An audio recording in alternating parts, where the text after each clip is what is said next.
Nama saya Fitria Hardianti. Nama saya Arya Nanda. Nama saya Reza Aknabelia. Nama saya Dina Septiana Sari. Nama saya Rizky Octavia. Nama saya Diko Jagar.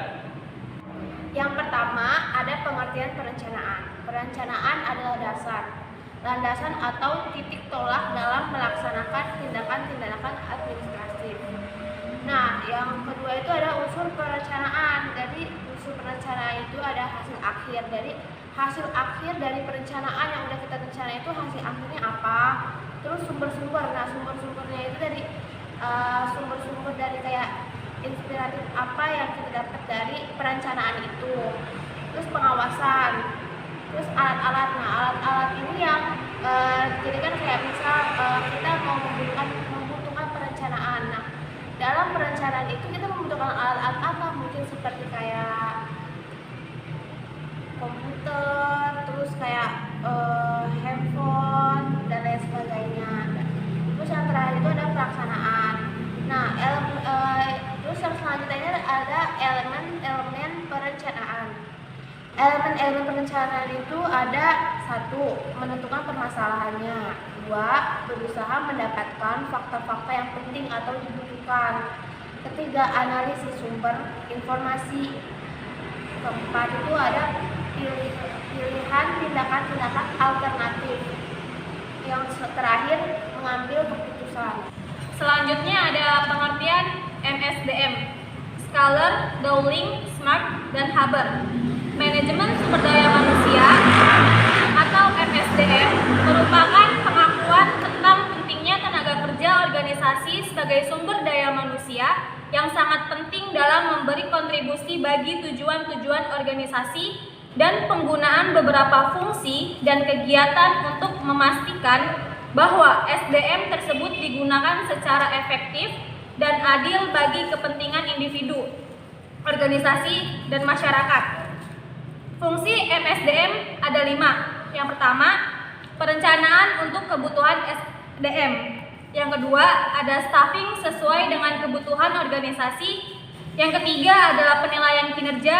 Yang keempat ada perbaikan kualitas pekerja dan lingkungan kerja. Dan yang kelima ada pencapaian efektivitas hubungan kerja. Nah, selanjutnya itu ada tujuan MSDM. Yang pertama itu ada memperbaiki tingkat produktivitas. Yang kedua ada memperbaiki kualitas kehidupan kerja. Yang ketiga ada meyakinkan bahwa organisasi telah memenuhi aspek-aspek legal. Selanjutnya itu ada kebijakan dan kegiatan MSDM. Yang pertama itu ada kebijakannya. Nah, apa aja sih kebijakannya? Yang pertama itu ada employee influence. Nah, yang kedua itu ada human resource flow. Yang ketiga ada reward system. Nah, yang terakhir itu ada work system. Sedangkan kegiatannya itu ada selection, ada appraisal, terus ada reward sama development. Pentingnya pengadaan SDM. Pengadaan adalah fungsi operasional pertama MSDM. Pengadaan adalah proses penarikan, seleksi, penempatan karyawan yang efektif dan efisien dalam membantu tercapainya tujuan perusahaan atau organisasi. Pengadaan karyawan ini merupakan langkah pertama dan dapat mencerminkan berhasil atau tidaknya suatu perusahaan untuk mencapai tujuannya. Jika karyawan yang diterima kompeten, maka usaha untuk mewujudkan tujuan relatif mudah. Sebaliknya, bila karyawan yang diperoleh kurang memenuhi syarat, akan sulit bagi perusahaan mencapai tujuannya. Lalu pada perusahaan besar, fungsi pengadaan ini biasanya didelegasikan kepada para ahli di bagian personalia. Sedangkan untuk perusahaan kecil dijalankan sendiri oleh pimpinan perusahaan. Selanjutnya ada dasar pengadaan SDM. Dasar pengadaan SDM ada 4. Yang pertama analisis pekerjaan, yang kedua uraian pekerjaan, yang ketiga spesifikasi pekerjaan, yang keempat evaluasi pekerjaan. Analisis pekerjaan akan mengupas suatu jabatan dengan memberi jawaban atau pertanyaan tentang apa yang harus dilakukan, bagaimana menjalankannya, dan mengapa pekerjaan tersebut harus dilakukan. Itu analisis pekerjaan.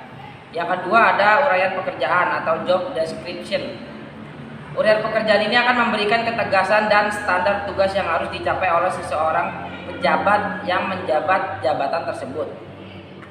Yang ketiga ada spesifikasi pekerjaan atau job specification. Persyaratan kualitas minimum orang yang bisa diterima agar dapat menjalankan suatu jabatan dengan baik dan kompeten. Yang keempat ada evaluasi pekerjaan. Evaluasi pekerjaan adalah menilai berat atau ringannya, mudah atau sukarnya, besar atau kecil resiko pekerjaan dengan memberikan nama, ranking, serta harga dari suatu jabatan. Proses pengadaan SDM, yaitu ada peramalan kebutuhan tenaga kerja. Untuk meramalkan kebutuhan akan tenaga kerja biasanya dimulai dari ramalan penjualan. Dari ramalan yang telah dibuat, disusunan rencana produksi yang biasanya disebut sebagai program produksi, master schedule, dan departemen schedule. Untuk bagian penjualan, ramalan penjualan ini biasanya akan diwujudkan sebagai suatu penjualan yang harus tercapai. Setelah itu bisa mulai menentukan kebutuhan akan karyawan. Yang selanjutnya ada proses rekrutmen, usaha mencari dan memengaruhi tenaga kerja agar mau melamar lowongan pekerjaan yang ada dalam suatu perusahaan. Dengan kata lain, proses pencarian dan pemikatan para calon pegawai yang mampu bekerja di dalam organisasi. Selanjutnya itu ada seleksi, yaitu kegiatan pemilihan dan penentuan calon karyawan atau pelamar untuk diterima atau ditolak menjadi karyawan yang didasarkan pada spesifikasi jabatan yang dibutuhkan. Selanjutnya ada penempatan, orientasi, dan induksi. Nah, yang penempatan ini yaitu menempatkan calon karyawan yang diterima atau lulus seleksi pada jabatan atau pekerjaan yang membutuhkannya dan sekaligus mendelegasikan authority kepada orang tersebut. Dan orientasi atau perkenalan yaitu menyatakan bahwa mereka betul-betul diterima dengan tangan terbuka menjadi karyawan yang akan bekerja sama dengan karyawan lainnya pada perusahaan itu. Orientasi ini dapat dilakukan oleh manajer, personalia, atau atasan langsung karyawan yang bersangkutan. Yang selanjutnya itu ada induksi. Induksi adalah kegiatan untuk mengubah perilaku karyawan supaya menyesuaikan diri dengan tata tertib perusahaan.